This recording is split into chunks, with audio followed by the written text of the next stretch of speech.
Welcome to the Rim Brake Rodeo. We hope this video helps. In this video, I will show how to change a Jeep Wrangler key fob battery.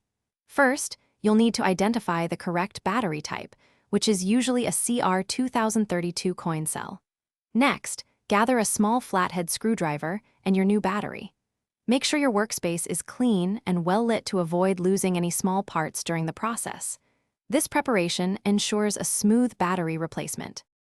Now, let's open the key fob. Look for a small slot, usually on the side where the emergency key slides out. Insert your small flathead screwdriver into this slot.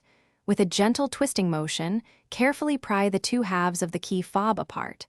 Be patient and avoid excessive force to prevent damaging the casing. The halves should separate with relative ease. With the key fob open, you'll see the old battery.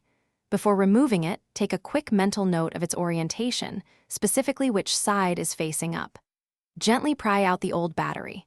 Now, take your new CR 2032 battery and insert it into the compartment, ensuring the positive side, usually marked with a plus sign, is facing upwards.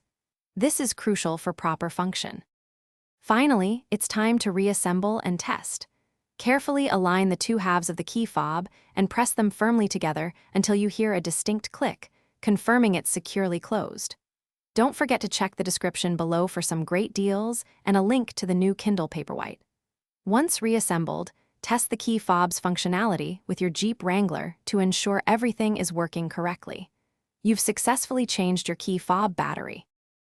Thanks for watching. Consider subscribing if we helped you.